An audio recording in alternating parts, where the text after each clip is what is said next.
माझ्या निवडणुकीत कधी माझी भावंड फिरली नाही राव, आता गर्रा गर्रा गर्रा फिरायला लागली की अजितदादा त्यांच्या भावांची बदनामी काय करतायत। अरे तुमचा भाऊ होता तेव्हा तुम्हाला फिरावचं नाही रे वाटलं? हे वेगळ्या प्रकारचं राजकारण आहे। त्यात कदाचित दादांनी जाऊ नये असं छोटा कार्यकर्ता म्हणून, अतिशय लहान कार्यकर्ता, कुटुंबाचा एक घटक म्हणून मी विनंती करेन। बोलून मापून बोलतो, एकदा जर मी तोंड उघडलं ना याच्यातल्या कित्येक लोकांना फिरता येणार नाही, फिरता तोंड दाखवता येणार नाही। जाहीर माझा त्यांना सांगायचं आहे, उगीच मी गप्पा बसलो म्हणजे फार वळवळ करता काय? की तुमच्यात खऱ्या अर्थाने धाडस असेल तर भावांचं नाव घ्या, काय प्रकरण आहे हे तुम्ही सांगा, लोकांसमोर येऊ द्या ना। दूध का दूध पाणी का पाणी, उगाच लोकात मोघम स्टेटमेंट देऊन भावंडाची बदनामी का करताय? हो ते मी ऐकलं। खरं तर मला एक कळत नाही की अजितदादा त्यांच्या भावांची बदनामी काय करतायत।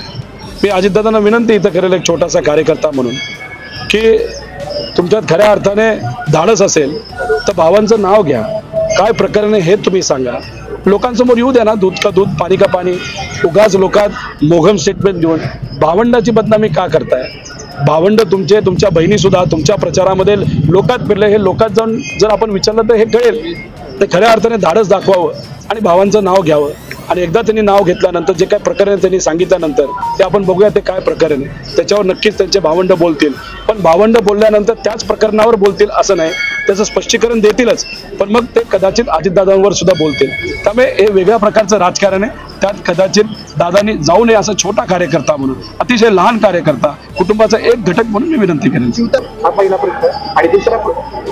सुप्रियाताईंच्या विरोधात जो पक्ष आहे, अजितदादा मित्रमंडळाचा जो पक्ष आहे तो, त्यांचे लाभार्थी, तसंच त्यांना साथ देण्यासाठी ठराविक काही बीजेपीची लोक आहेत, असे दोघं मिळून सामान्य कार्यकर्त्यांना, इथं असणाऱ्या स्वाभिमानी पदाधिकाऱ्यांना धमकावलं जाते असं आमचं मत आहे। तर बारामतीमध्ये काही लाभार्थी आहेत, काही मोठे मोठे पदाधिकारी आहेत, इथं असणारे सामान्य जनता त्या पदाधिकाऱ्यांना मलिदा गँग असं म्हणतात, कारण का त्यांच्यातले बहुतांश लोक हे कॉन्ट्रॅक्टर आहेत। त्यांची कॉन्ट्रॅक्टरी चालावी यासाठी इथं कुठेतरी मायनसमध्ये त्या सुनीत्रा वहिनी जाऊ नये यासाठी ते प्रयत्न करतायत।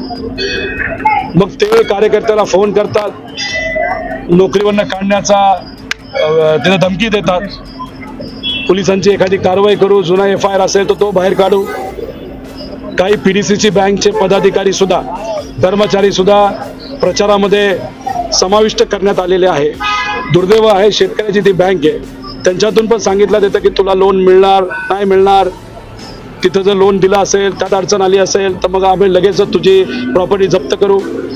शहरी भागामध्ये गुंडाचा वापर केला जातोय, धमक्या दिल्या जातात।